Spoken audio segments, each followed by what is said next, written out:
at Center for Wooden Boats. I'm taking a boat out, so it's a nice change of pace to be here. And I actually haven't been upstairs. It's a pretty nice building. Very nice. So, and I'll just maybe start talking while the presentation comes up. My name's Stephanie Jones Stebbins, and I'm Managing Director of the Maritime Division at the Port of Seattle.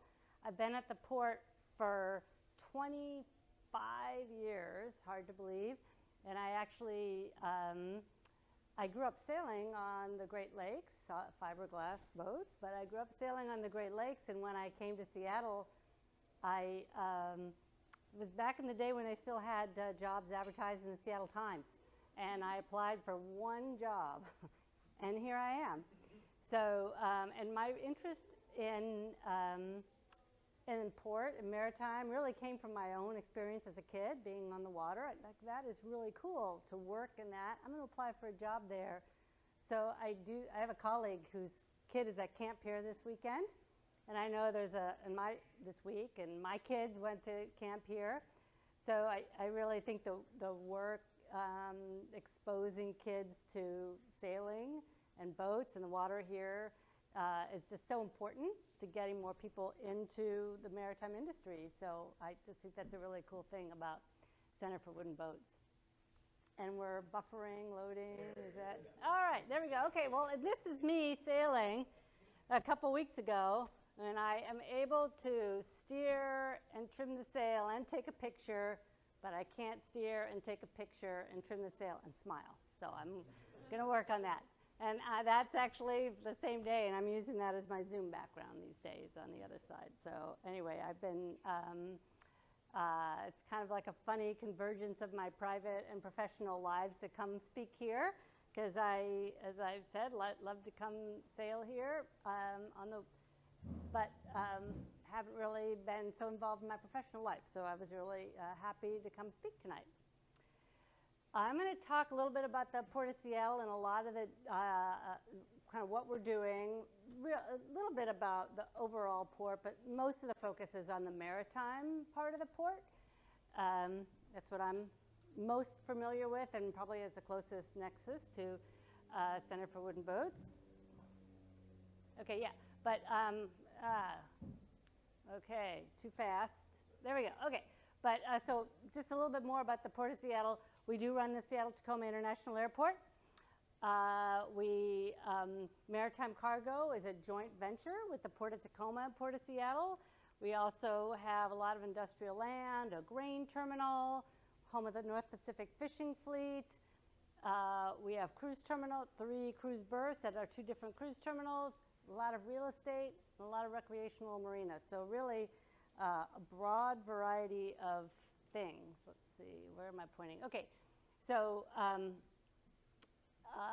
that we have really the Port of Seattle is set up to be an economic engine. Over all of our operations from the airport all the way up to Shoal, about 121,000 jobs are dependent on our operations.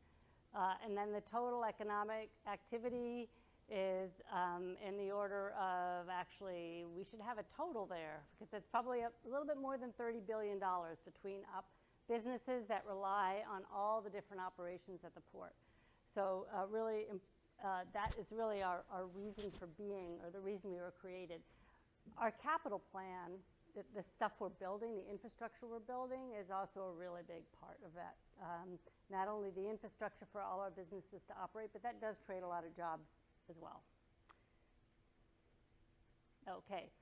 Oh, okay, there we go. Back to, so ways you may have interacted with the Port of Seattle and not even know it. Of course, if you've taken a trip, flown in and out of SeaTac, if you eat wild fish, likely caught by a vessel that's moored at the Port of Seattle. If you, maybe you sail here at Center for Wooden Boats, but if you own a boat and moor it somewhere, likely that's been at a Port of Seattle facility, taken a cruise.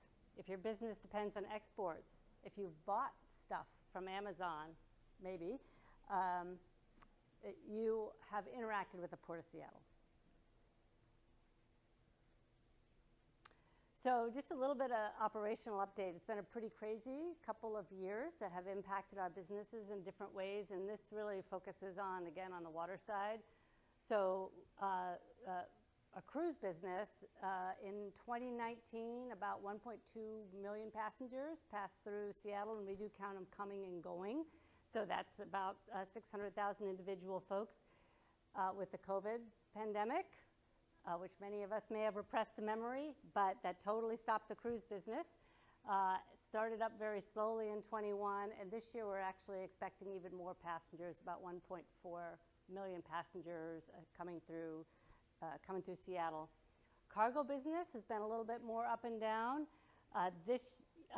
Last year, cargo was down about 400,000 containers compared to the year before, and it's even a little bit more down this year. It's true all up and down the West Coast. But as you can see, it was down in 2020 as a result of the impacts of the pandemic, and then I think we all remember the supply chain issues in 2021 with vessels. People remember vessels anchored out various places trying to get space at berth. This was, again, an issue all up and down the West Coast.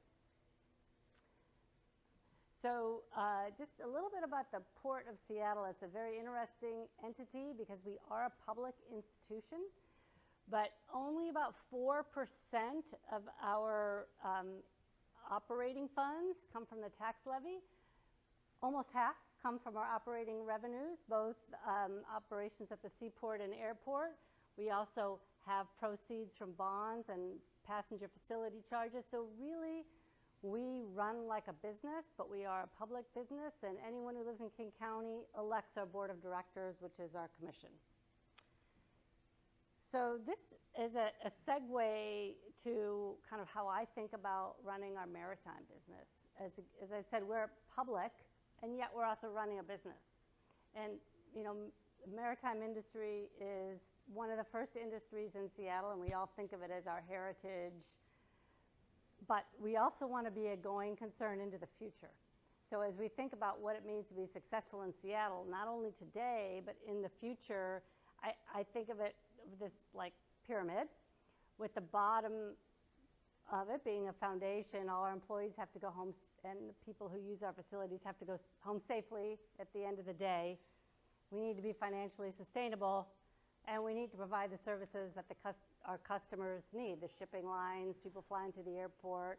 We have to do all that. But at the same time, if we're going to be successful in Seattle and have people support us, we also have to think about this next part of the pyramid. We need to be sustainable. People in Seattle, if they think we are a dirty industry, will never continue supporting us. We need to be equitable. Maritime industry is a very white industry. It's also a very male-dominated industry, even more so in Seattle than in most of the country, which is something I didn't know until recently. So we need to be a business that anybody who lives in our community can picture their kids working in maritime. So we need to be really intentional about changing it, because we can't do the same things we've been doing if we want a more diverse group of folks to work in our industry.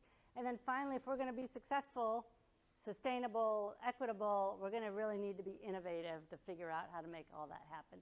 And if we can do all that, then we'll be a successful part of the ocean economy in the future. So that's kind of how I think about what it takes for the maritime business to be successful in Seattle these days. So I'm going to talk a little bit now about the business in the maritime, about the maritime businesses at the port, and then I'm going to talk about sustainability and equity, because we have a lot of programs which I think actually have a really close nexus to the work of the Center for Wooden Boats, so I'm going to talk in a little bit more detail about those. Okay, so I'm going to start with the fishing industry. We've got two main fishing fleets, the big guys and the little guys. The large vessels are at Terminal 91. They mostly fish in more far off places. These are a couple hundred feet long. They'll have a couple hundred people working on them. They're actually processing the fish. Might be pollock, hake, yellowfin, other flatfish. Those more usually outside the locks, mostly at Terminal 91. And then we have Fisherman's Terminal. Inside the locks, you have the smaller vessels. They're like your salmon vessels, go up to Alaska, fish for halibut and black cod. We call Fisherman's Terminal the home of the North Pacific fishing fleet. Probably more of the fish caught actually come from Terminal 91, but as a whole, really important part of our overall economy here in Seattle. Over 11,000 jobs, $500 million in payroll, $1.4 billion in business output, so really super important. And these are businesses, they may be fishing up near Dutch Harbor, but their headquarters are here, their folks live here, their businesses operate here. They bring their vessels back here to outfit them periodically because this is where their suppliers are. This is actually out at Fisherman's Terminal. This was just taken within the last year or so, still happening there as they get ready to leave in the spring to go to Alaska. They're still laying out all the nets, looking for tears, repairing them, making sure they're ready to deploy. And it's interesting because a couple years ago we had a real estate guy join the port. He came out to Fisherman's Terminal. He's like, well, this is the prime real estate. You guys should have buildings here. It's like, no, because that's where the nets get repaired. That's the heart of what we do. So it stays open for net repair. 44% of all gross earnings from North Pacific fisheries are from here in Seattle, and a lot of that is exported. A lot of it's exported and exported back to the U.S. after it's been processed, actually. And seafood is the Northwest Seaport Alliance. It's one of their top export commodities by value. Let's see, yes. Okay, so I'm going to talk a little bit about recreational boating now.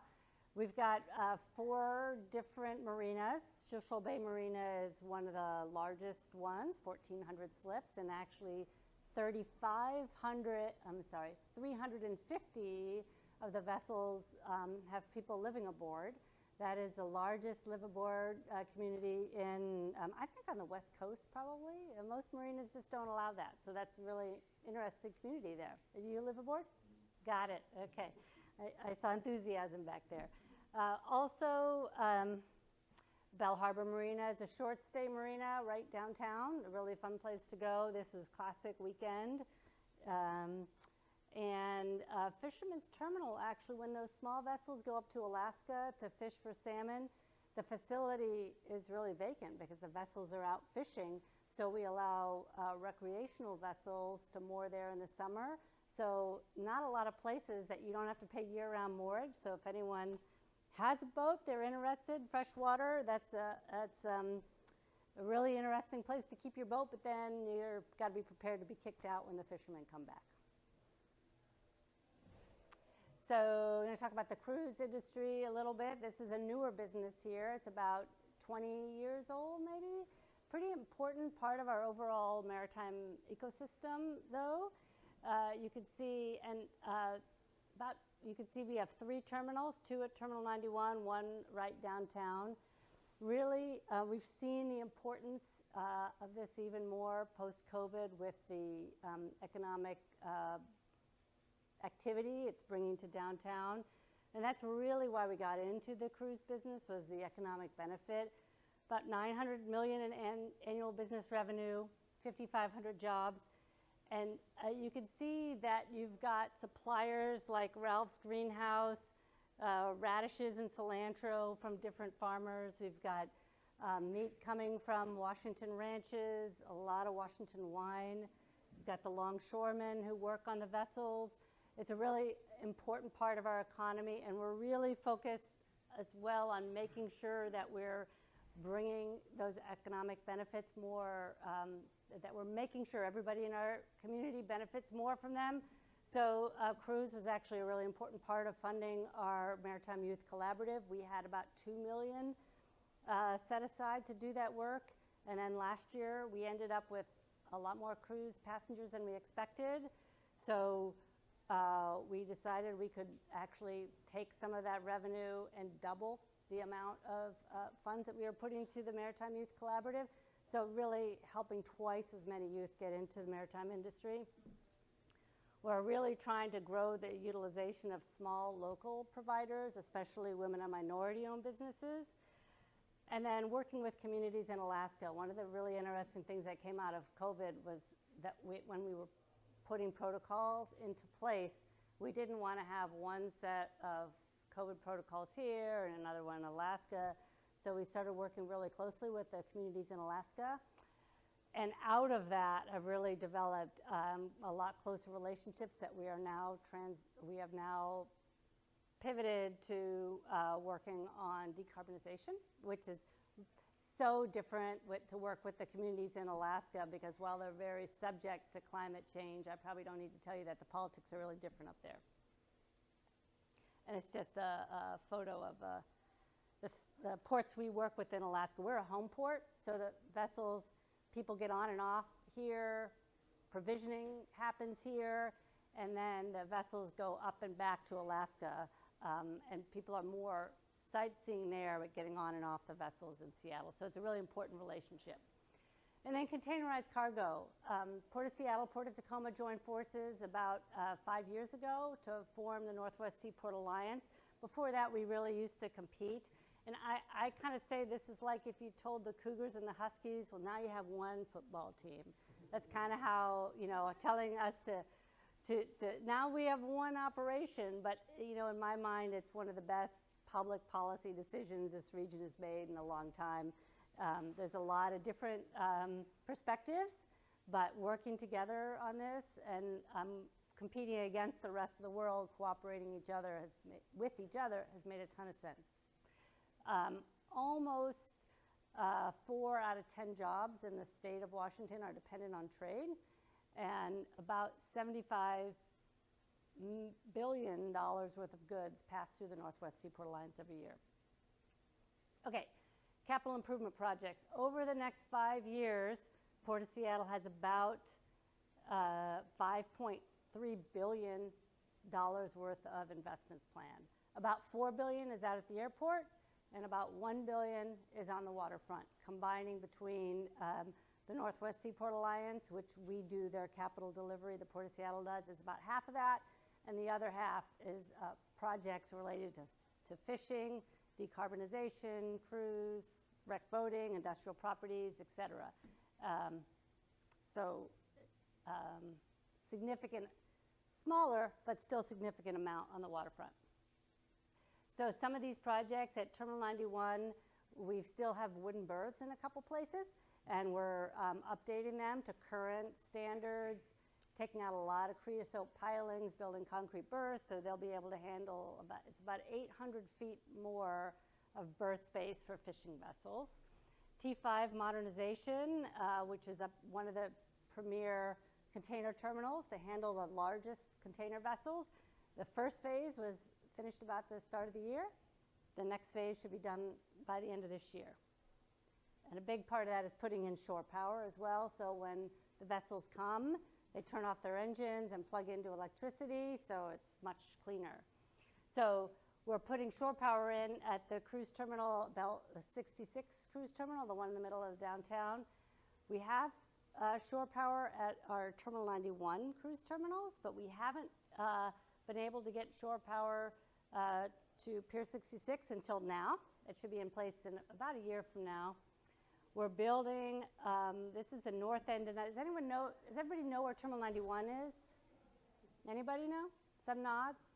Some nods? Anyone know? Okay, you guys do know. Excellent. So right between Queen Anne and Magnolia, we're building about 200,000 square feet of industrial space, really focused on maritime businesses, having places to run their businesses. Businesses are really getting squeezed out of our industrial areas, so this is a significant amount of new industrial space. And then finally, on the far right, the Maritime Innovation Center. The oldest building at Fisherman's Terminal is Seattle Fisherman's, Ship Supply, thank you. And I should introduce Andy Gregory, who's also with the Port of Seattle, and has been super helpful, not only in putting this together, but he is a really important connections to all of our maritime industry. So thank you for being here. So we are taking that building, and actually a couple years ago we had plans to tear it down because it is not seismically stable.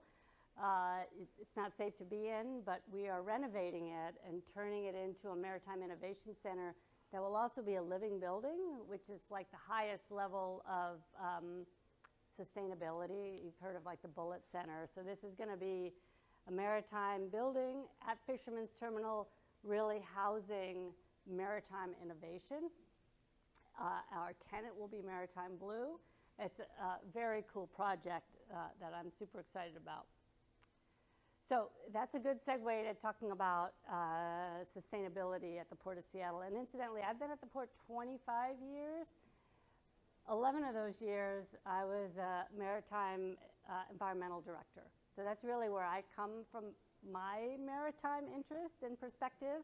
It's been really interesting moving over to the business side and trying to really incorporate sustainability into our business practices.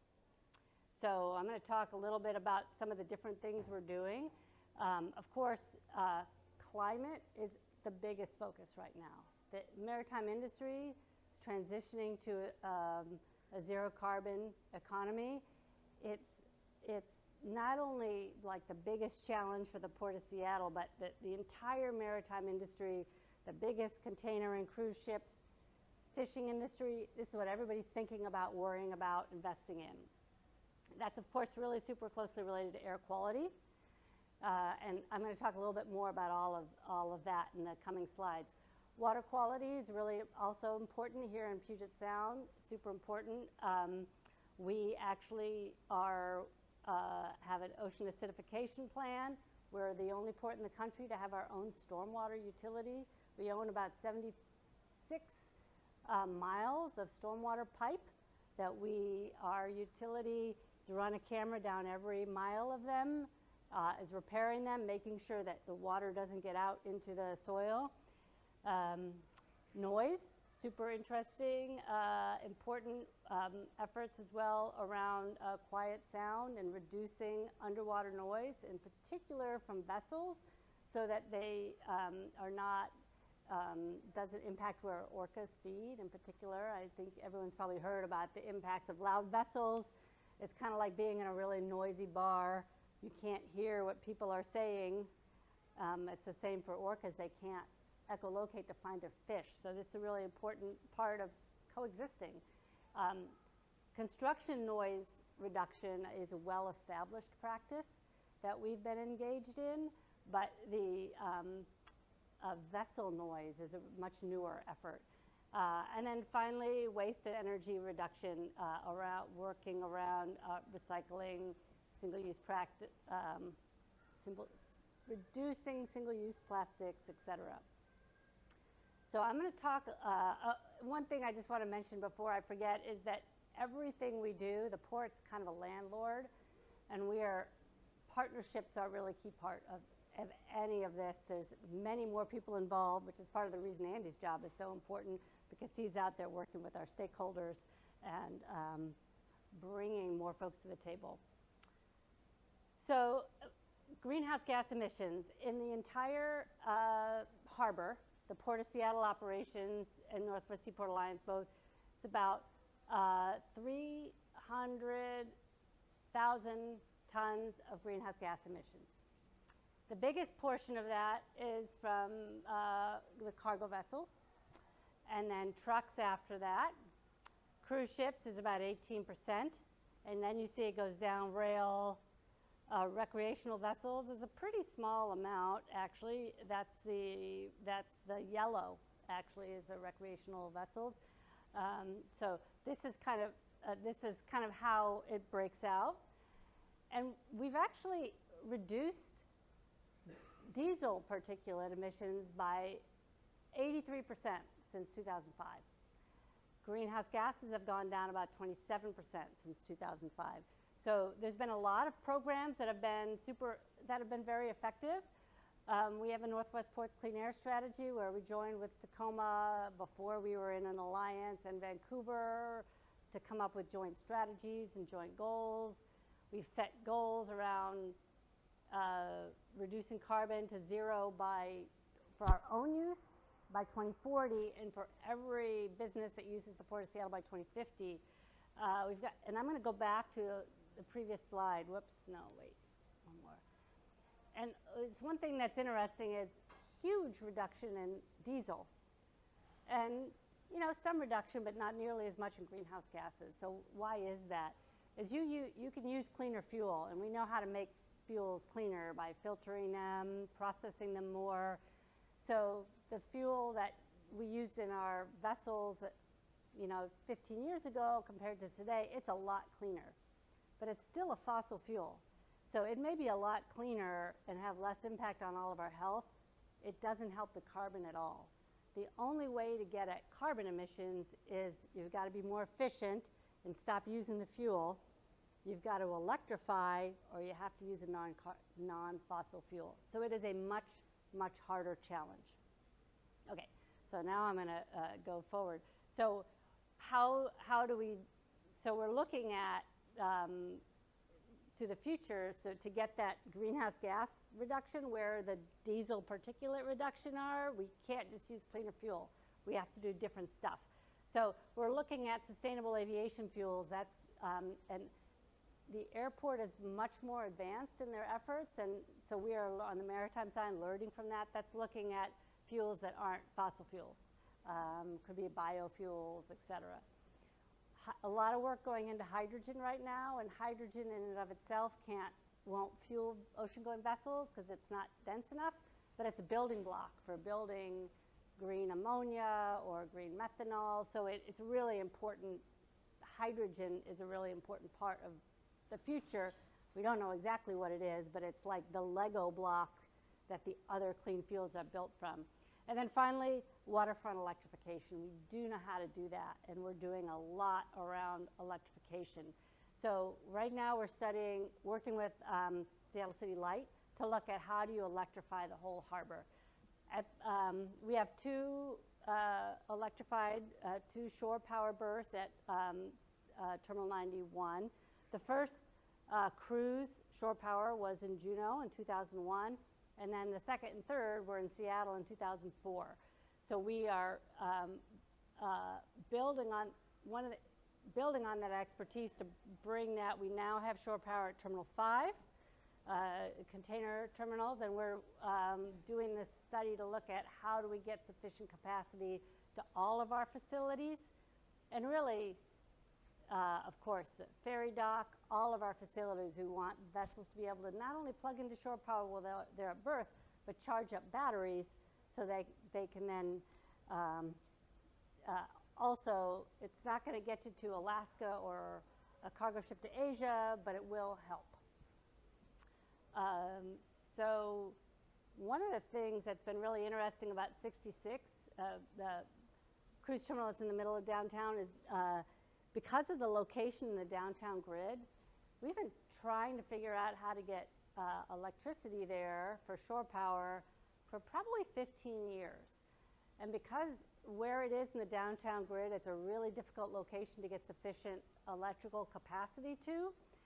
The closest substation is up by Denny Way. So you'd end up digging up a mile and a half of downtown Seattle to get electricity here. So our engineers figured out how to bring power in via an underwater cable. It's about a mile-long cable, and here's a picture of the cable. It's coming from Shanghai. This is being offloaded here. It actually, I don't know if anybody heard of the Canadian longshore strike. It got held up for a couple weeks there. But we are now getting ready to install this, and by this time next year, we should have shore power at all 3 cruise berths, and we will be the only port in the world to have that. Although I'm sure someone will overtake us soon. So not only the big vessels, but the little guys as well. That's our first all-electric vessel, electric skiff. You familiar with that one? Or no, nothing. And electric, our fleet vehicles, we're converting to electric as well. Oh, I see. And just a quick plug, both the truck and the boat will be on display at Fisherman's Fall Festival September 30th. So there you go. Haven't seen that yet, mark your calendars and come on.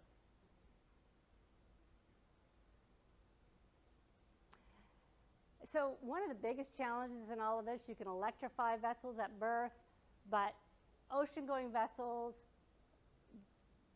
like planes actually, they're not going to get from here to there on electricity, certainly with the technology we have now. You need a non-fossil fuel if you're going to get to zero carbon. So we've got 2 green corridors that the Port of Seattle has launched, and this is an idea that came out of COP26, the one in Scotland, is that 26? The idea that there's research going on it's just like spread so thin across the whole world. Let's focus on a couple demonstration areas where we can really perfect zero carbon technology and then export the learning. So the first one was Shanghai to LA. Then we actually, soon after that, we have 2 green corridor efforts going on. Seattle, Vancouver, up to Alaska and back, and we have partnered with not only Vancouver, but also Haines, Juneau, Skagway, what are the other ports in Alaska? Sitka in Alaska on a feasibility of a zero carbon corridor he agrees, between here and Alaska. And then we are also have a green corridor with Busan, South Korea, and Northwest Seaport Alliance looking at the feasibility study for zero carbon shipping between those 2 places. Both of these are led by the Maersk McKinney-Moeller Center, which is really the premier zero carbon shipping institute in the world. Okay, I'm going backwards. Here we go. Now I want to talk a little bit about, clean water, also super important. We are the first port to join the International Alliance to Combat Ocean Acidification. We've talked about our stormwater utility. We've done a lot of work around exhaust gas cleaning systems, and this is when vessels use exhaust gas, use water to clean the exhaust gas before it goes up in the air, so it really reduces air pollution. There have been concerns about whether there's water pollution collected. So right now there is no, cruise ships are not discharging any exhaust gas cleaning water in Puget Sound, and no wastewater. So cruise ships do not discharge at all in Puget Sound. This cargo ships have less wastewater, so it's less of an issue. So let's see, we are really using every tool that we have especially around carbon. So when we look at our leases, our use agreements, our tariff, putting in shore power, joining coalitions like Getting to Zero, it's really, I think, an existential crisis that we reduce the emissions from all of our operations. So I'm going to talk. And I got the 10-minute warning, so I'm going to be quick here. The 5-minute and 44-second warning. I want to talk about equity. The Port of Seattle has been involved in sustainability efforts for many, many decades. I think we would have all thought that we were very equitable, but I think like everybody else, we have maybe more understanding today of what that means than we might have 5 years ago. We have an equity policy directive that our commission has just passed, really directing us to put in place measures, both externally and internally, really hold ourselves accountable. A lot of effort around workforce development, Duwamish Valley Community Equity Program, I'm going to talk a little bit about, and then, and this really, actually, I don't have another slide on that, so I'll just say here that that's really a partnership with the communities in the Duwamish Valley, which are impacted by Superfund site in the Seattle's only river. So we have partnered with them, created a hub, which is an actual community space to sit down and work together with them, make sure we're hearing their voices. And then WMBE firms, one of the biggest ways we can really spread the impact of what the port does is make sure when we're hiring companies to work with us that we are hiring diverse companies, giving new companies small businesses, women and minority-owned businesses, opportunities. So I want to talk specifically about Youth Maritime Career Launch because this is such an important part of the future of the maritime industry. It's really focused on young people ages 16 to 24. We've got youth training and industry certifications. We offer wraparound services for especially youth of color getting into the maritime industry. And part of the program is placement in paid 3-month internships. We're working with 3 different really stellar nonprofits, the Urban League of Seattle, Seattle Skills Center, Sound Experience, the Polytech, Maritime Blue, and actually I'm happy to say Center for Wooden Boats has one of our paid internships. Thank you very much. And this is, not only does it offer like support for the youth, also offers support for the businesses and enterprises that the youth are going into, because I think there's also a lot of need for education around equity, diversity, inclusion as well. As I said, the maritime industry's heritage isn't that diverse, so having that support is really super important. A lot of work we do, another shout out to Andy. In addition to youth, it's really partnering with near-port communities. I want to make sure that the communities around us, they are not just getting our impacts. We're hearing them and they are getting benefits, and we have an interactive relationship. So the Northwest Ports Clean Air Strategy is a lot of partnerships, but also there's the South King County Community Impact Fund, which really focuses on funds to communities closest to the airport. I talked a little bit about the Duwamish Valley Community Benefits Agreement. Port of Seattle Community Equity Index. I think we're the first port in the country to have an equity index where we really look at all the communities around us, how they're impacted, and how the port interacts with them. And finally, I'm going to end on this slide, which is a teaser, our anti-human trafficking campaign. So, you know, human trafficking is something that you might think about. I know I actually worked as a Peace Corps volunteer in Southeast Asia, and I saw the really terrible impacts. And sometimes we hear about forced labor when we buy stuff. We think of it as something that happens over there to them, away from us. Key County has one of the highest levels of human trafficking in our country. It is an impact in aviation and in maritime, so it's a really important effort for us to partake in, looking at training, prevention, how folks can spot it, and what you can do in your own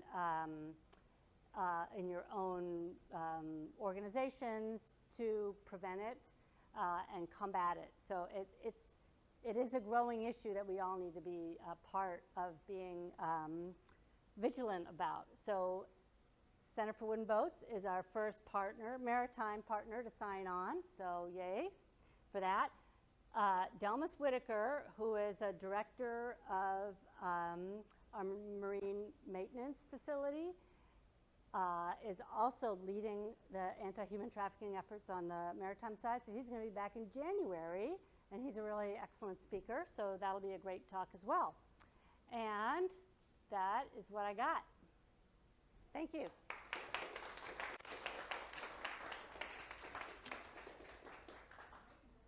Yes? I have a question about the grain terminal.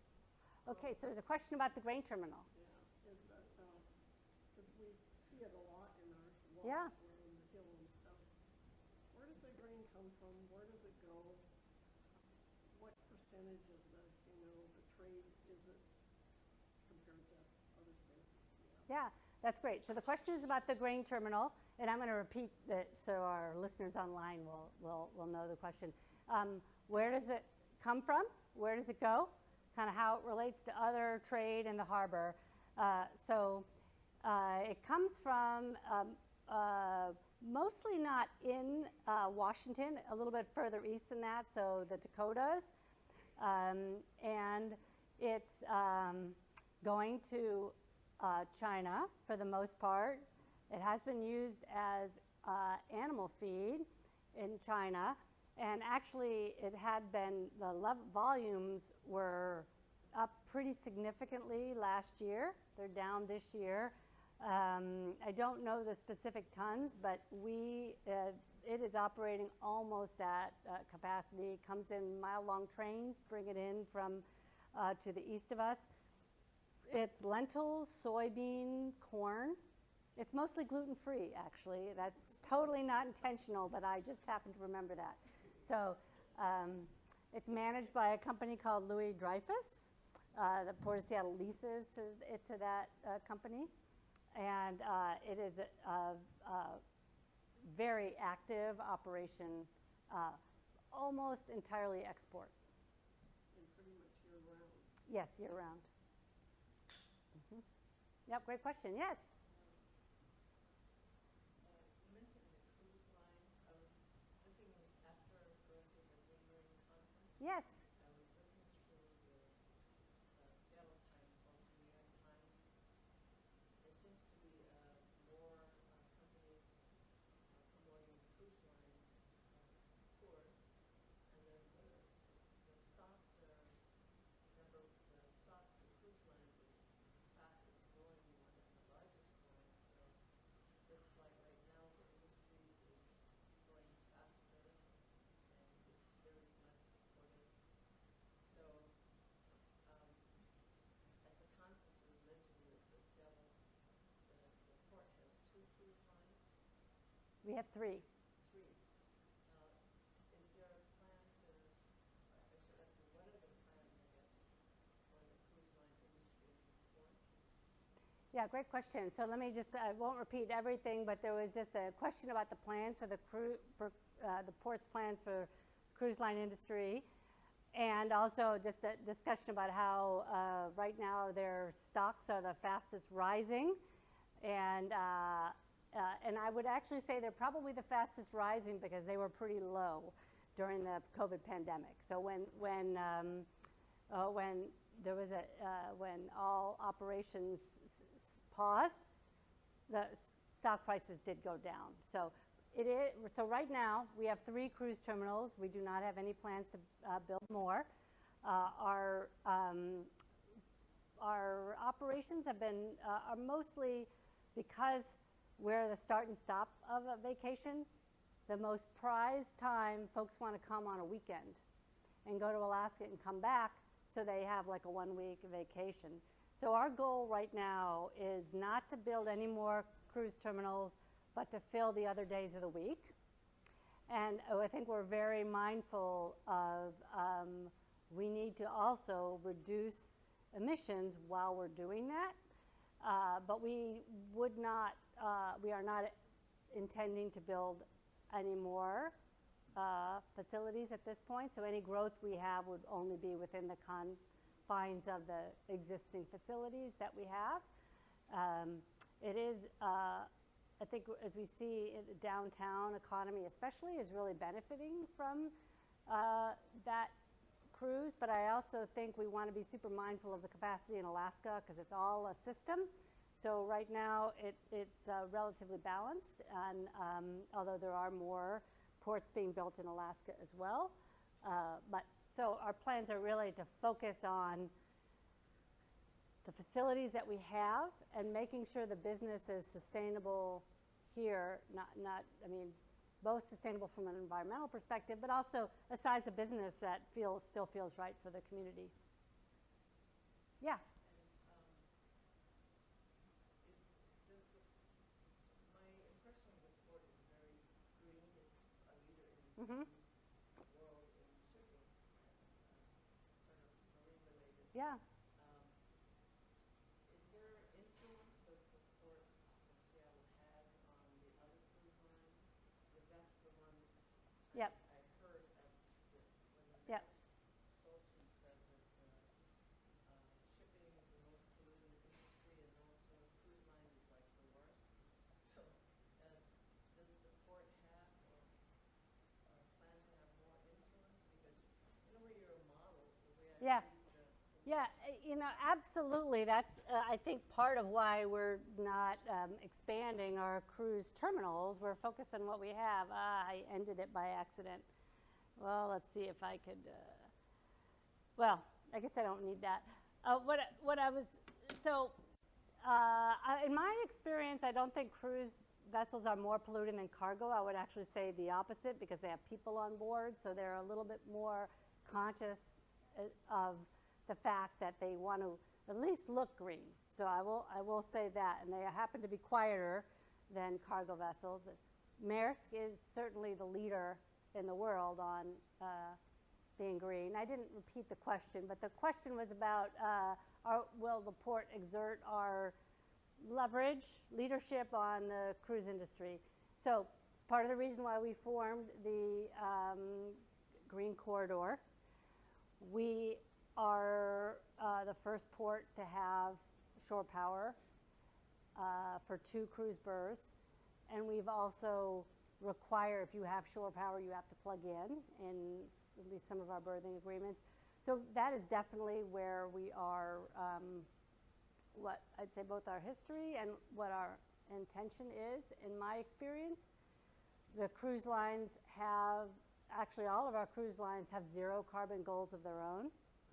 So they're very aligned with achieving that. They don't necessarily like to be told by a small local government that that's what they should be doing, but that's part of the cost of doing business in Seattle. Seems like, this is opinion, seems like Port of Seattle is a prime opportunity to establish itself publicly in its promotion, description of itself as influencing and wanting to give specifics on how to become green. Yep. Like lead. Yeah, absolutely. Absolutely. She's saying that it feels like the Port of Seattle is in a good position to establish ourselves as green, I think specifically in the cruise industry. And certainly in any industry, we do have a little more leverage in the cruise industry than, for instance, in the cargo industry, because cruise lines really want to be here to go, because they want to go to Alaska. And Seattle's a great city. So that's actually we're incorporating that in our business agreements and the requirements for using our facilities. Absolutely. My last Yes. point, the National Nordic Museum Yes. is, the Nordic countries are recognized locally as leaders in sustainability, whatever that means. And it's been connecting on the ambassadorial level, government level, corporate level. So to me, it's like a perfect marriage to Ye- lead the troops. So she was commenting on the Nordic countries, and absolutely, in fact, we have worked closely with the ports of Bergen in Norway, and it's been a great exchange. About 4 years ago, we went there to tell them about our shore power because they didn't have any, and now we've gone back over to learn about their electrification of ferries, so we're really learning from each other. It's been a really great, I'd say, exchange with the Nordic countries. Great. Thank you. Yes. Kind of related to the environment, but on the flip side, Yeah. there was that whole coal terminal issue several years ago, Yeah. and I was wondering if the port was involved in shutting that down, or is it still in progress, or whatever happened with that? So, no, that has been shut down. I would say we were not involved in shutting it down. We were definitely not involved in promoting it either. That really was, I think, the overall. I mean, it's a real challenge for a port to want to legislate the things that go through it, right? Because all kinds of things go through ports. But it is gone. There are no plans for that. I don't see it coming back, but we weren't particularly involved in killing that. Yeah, but I could also say that we would not entertain a coal terminal in Seattle. In case there's any proponents of that here. Well, thank you very much. This was really fun for me, and maybe I will see you out on the docks or next time I come to a Third Friday. So really appreciate the time and everything you guys do. So thank you.